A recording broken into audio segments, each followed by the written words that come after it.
Listen to Downtown Hot Radio on the air 24 hours a day and 7 days a week. Hey guys, peace and blessings. It's Walil Archer from the Real Rap Radio Show on Downtown Hot Radio. Listen, guys, today I'm excited. I got a new author, right? Where I could be myself. We can have a real, authentic conversation, and we can just let it go where it go. So I'm gonna start with let everybody know who you are. Introduce yourself. Well, good morning, Walil. I'm Vincent Brechtel. I'm a South Dakota. We've got a little farmer. I'm a farmer out here in South Dakota. I grow some wheat. I grow some alfalfa. But I did write a book, and so we're talking about that. So yeah, good to see you, Walil. I'm honored. Yes, sir. Now the first thing I would like to talk about is you was early. Let's talk about the importance of being early because listen, to get an interview with me is huge. I'm that guy in Atlanta, Georgia. Let me tell you. I'm really that guy in Atlanta, Georgia. I am, right? So to get an interview with me, and you got a discounted price. Well, I don't want to touch that part. But because of your connection, you got a hookup. I just say it that way. So the fact that you was early, I'm like, all right, I can take this guy serious because he's early. So with that being said, what prompts you to be early? You're from Atlanta. Years ago, I went to a restaurant in Atlanta, and I wasn't early enough, and I didn't do enough research in advance. I didn't realize this restaurant was a Thai restaurant, and so I come with my date, and I come to the door, and it's like, "Well, where's your tie?" "Well, I ain't got one."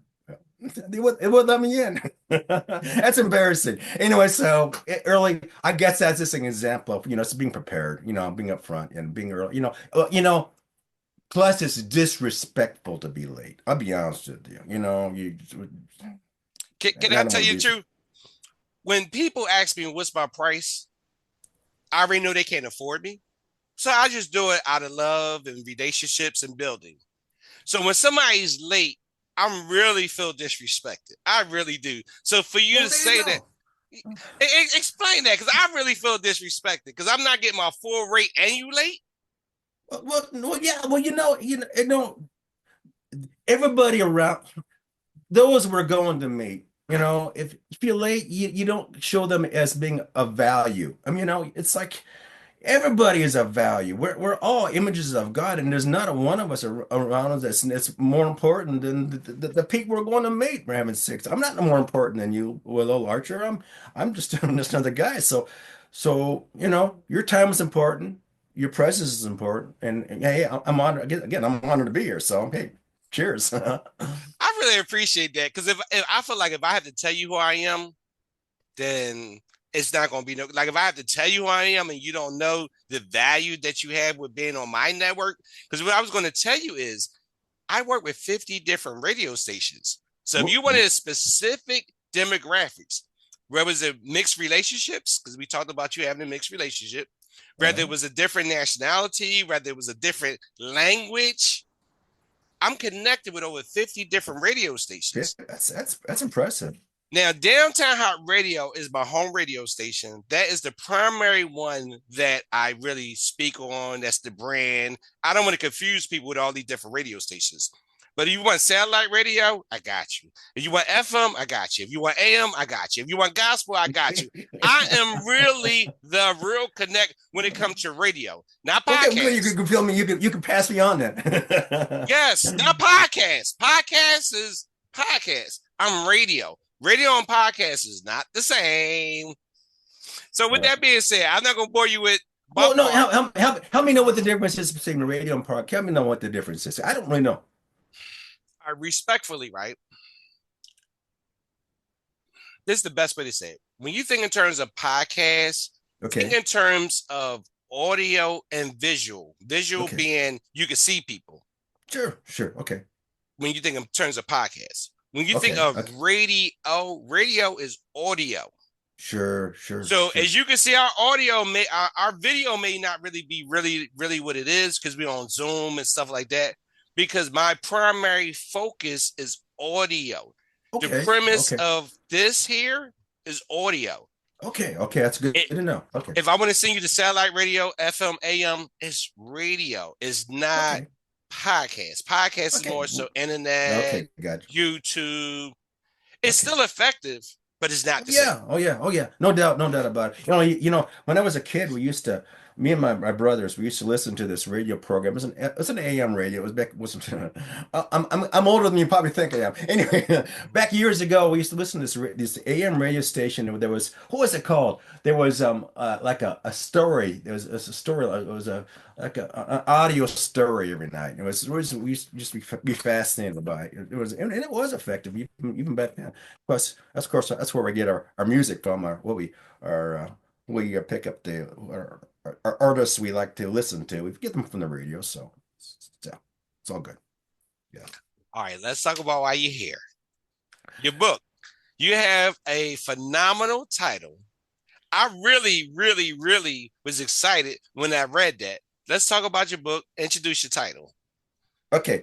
The name of my book is Violence in Heaven, Meeting God Where the Rubber Meets the Road. And now the violence in heaven kind of pertains to something our Lord Himself has said, but it's carried on. There's an unrest in the religious circles that shouldn't be there. That's I would say that's what it is. And it comes out in the storyline of the book.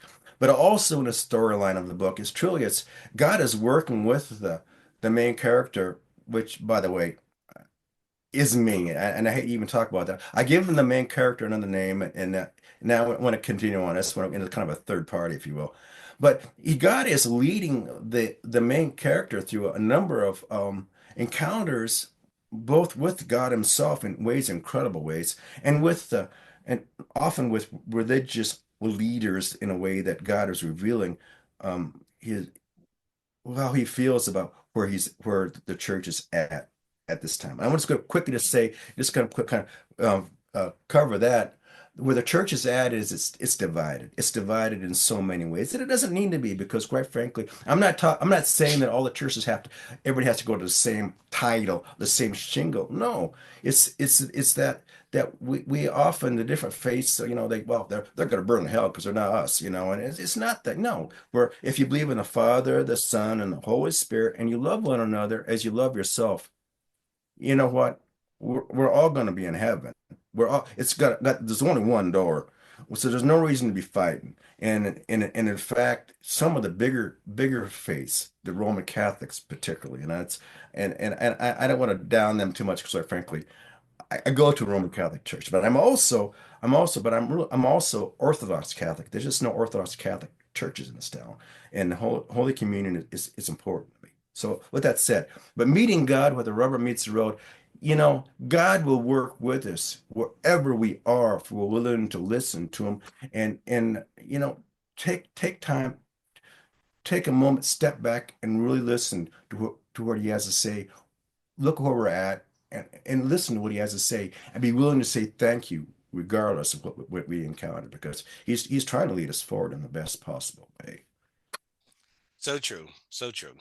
Now, since we said we could be transparent, Atkins, when they sent me your information and I reviewed what they sent me, I didn't get your book, so I haven't read your book, but the information they sent me gave me enough to be interested. And since you was early and you said I could be transparent, I want to bounce this off of you. When I was in the 6th grade, okay, let me back up.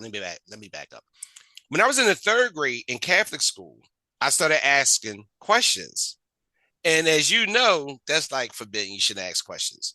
By the 6th grade, they kicked me out of there. No. We paying for tuition. We tying. We put money in every Sunday. We go to church and everything.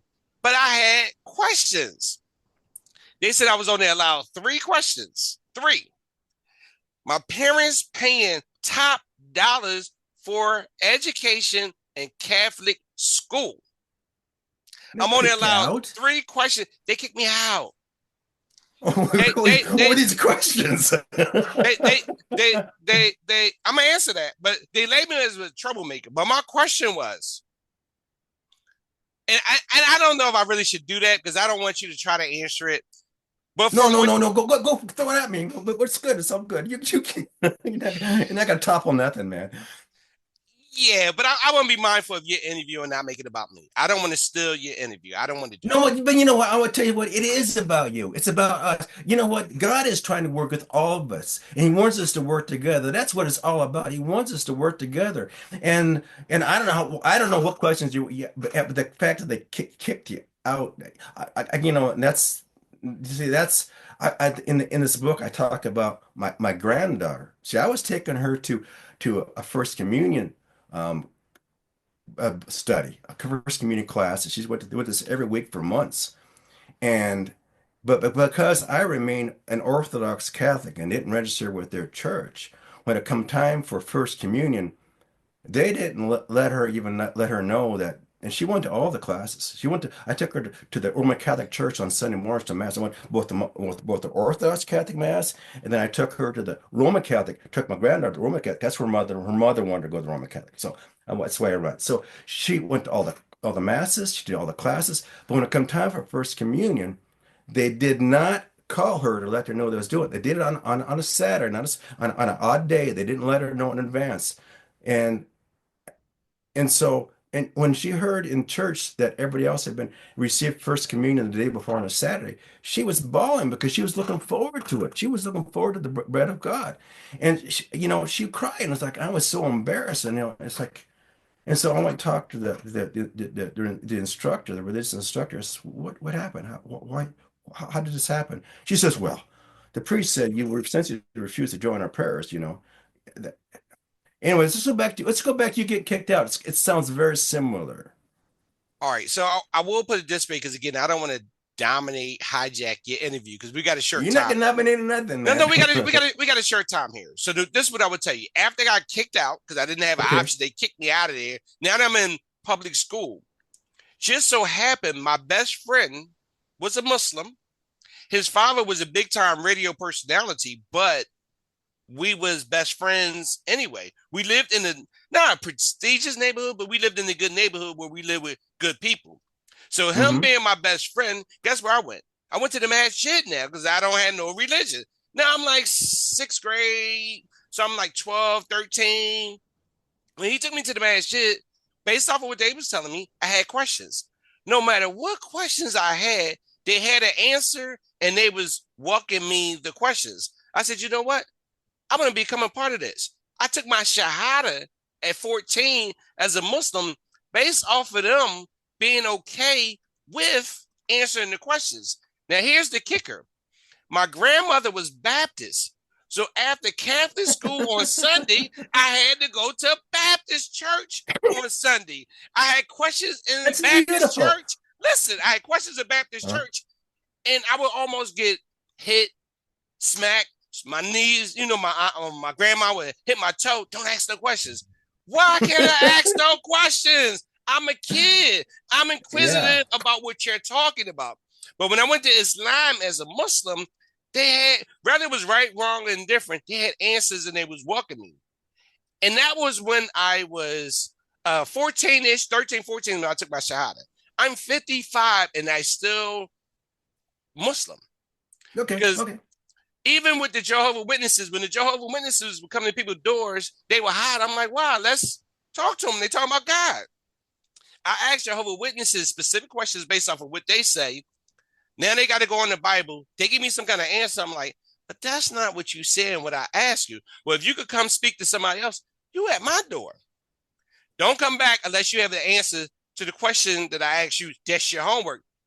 Only in Islam, period, can I get answers where in my heart of God, I Okay. can agree with it.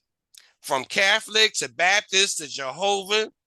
You know what I mean? So when I read the information that was sent to me, I said, I would love to talk to him. And when you was early, I said, you know what? I'm going to ask you off air, can we do Uncandid? You said I could. So, because normally I don't have this kind of interview. Normally I make it all about whoever is, the guest is. Well, have you ever read any C.S. Lewis? C.S. Lewis has a story. He talks about he has a series of books. I can't remember what the name of it is. I read this a long time ago. And the one thing I remember about this series, they had this battle. It was in a kind of different world almost. It was kind of a fantasy kind of thing. But and they was fighting this. Basically, they're fighting, and he was. an analogy really comes down to it. They're fighting kind of the Muslims, like the Muslims and the Christians. So wasn't that in that wasn't how he put it in the book, but in the form of the story. But as you come to the end of the story, the what was Christian one Christian fighter, he comes into the final through the final gate into the final room, and here he is, one of the guys has been fighting. What would be a Muslim, I guess, if you want to go that route. It was enemy was there. He says, "What are you doing here?" He says, "Well, what are you doing here?" They both were in the final room. I said, "This is C.S. Lewis." He was trying to tell us that, you know, as long as our heart is where it belongs and is good with God, you know what? I don't think we can say God is the judge and He's just. So, and He's merciful. And you know what? I think you're just doing the right thing. All right. So with that being said, let me give you back the floor because it's about you and not me. So with that, so with that being said, what is the message you want the readers to take away from reading your book? Well, I want them to take away that we, you know what, just truly try to walk out with God. Our Lord's going to be returning sometime, and we don't know when, but I don't think it's that far off. And let's just do the best we can to be able to welcome Him when He returns, because whether it's God as you know Him, or in my case, it's Jesus Christ and the Father. However, that we got a God that wants us to be us to welcome Him. So let's do it with an open heart and open mind, and just do our best to care for one another. You know, and if they want to read my book, hey, it's a good storyline. It's how God has been working with somebody. I can cut down the stories. You may not believe them, but hey, they're there, and it happen. So, um, go away knowing that God is trying to talk to us. He's trying to work with us, and He wants you to be with Him in the final resting place. He wants to be all the fighters, whoever, the peacemakers, everybody in the final room. Great advice. Great advice. Now, here's my question as far as like an interview style questions. Have you experienced writer's block? And if so, how did you overcome it? But like years in a row. No, I not necessarily. Well, yeah. How do I overcome it? I don't know. Just scratch down on paper, as what I found is no matter what I write down, I'm going to change it 50 times anyway. So just scratch something down. All It'll right. come That's out. now since you've written the book, have you gotten feedback that you was looking forward to or surprised that you got? No, actually, the feedback that I have got has been pretty good. Although I'll be honest with you, what I would like to see is more. I would like to see more questions from people about, well, what they asking me and testing me, challenging me on the stuff I've written. I want to be challenged because you know what there's your questions. I want to be challenged, and All right. because So I got a challenge for you. okay. All right. So now when you wrote this book, let's talk about your creative process. Where did you get the information creatively to write this book? You know what? There's these stories in the book I wrote about. Their encounters. You know what? Some of these encounters are just they defy physics. Okay, as example, I was in this kind of a non-denominational place in down San Francisco. I flew to San Francisco for another reason. I had some business to do it, and I flew and I stopped at this place. I had an uncle said, "Yeah, stop here." And it's kind of a non-denominational for. Like you had a lot of people that looked like they lived in the back alleys coming in there, and but anyway, during the middle of this preacher's sermon, people started standing up and holding their Bibles up, and the Bibles were pouring like a rain of water and oil from them, more than it could have the books and Bibles themselves could have contained. You could see film coming down the windows. You could see oil and water, kind of oily liquid dripping off the altar and coming down the windows, and the Bibles are pouring out. People are standing screaming. Okay, when you ask me where I get this stuff from, I was there. I watched this happen, and so you see these kinds of things happen. You gotta talk about them, and I did. I wrote about them. So it's like I've seen a number of things like that. Just different. God is with us. He's trying to work with us. He's trying to let us know that he's going to return. He wants us to be with him. All right, now as an author, you can write about anything. You could have written about your experience in an interracial relationship or anything else. What inspired you to talk about religion?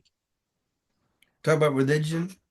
Well, I was just long, but it's been in my family, I guess. I'm not a religious person somewhere, and I'm by no means am I a good I'm no better than anybody else. We all got problems, so and I'm a sinner like anybody else, but I try. I work with it. So religion is important to me, my family, important to me because it helps me a relationship with my Lord helps me to know how to have a relationship with other people better, you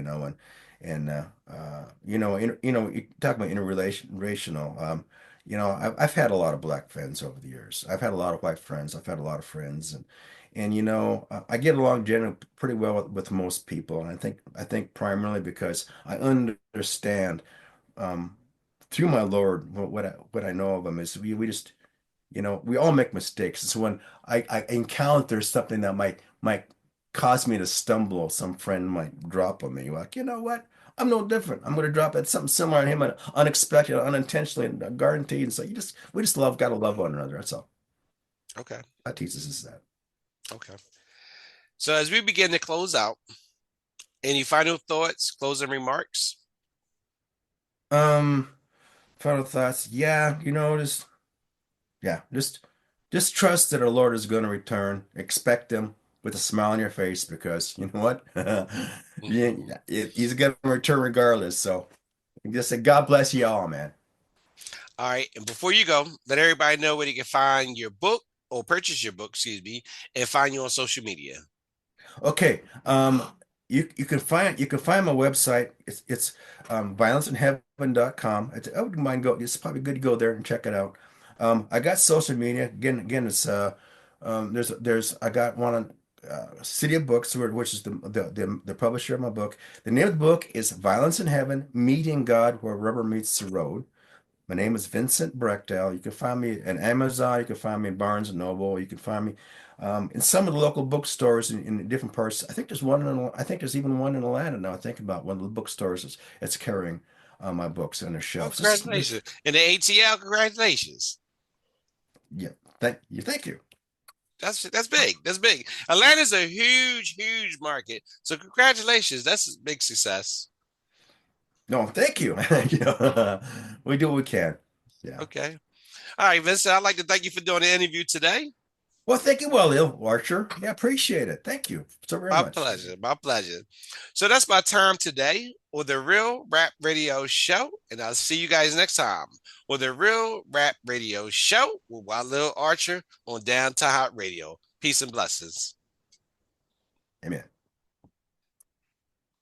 Listen to Downtown Hot Radio on the air 24 hours a day and 7 days a week. Tune in by downloading the Downtown Hot Radio's mobile app. Listen on our website, www.downtownhotradio.com.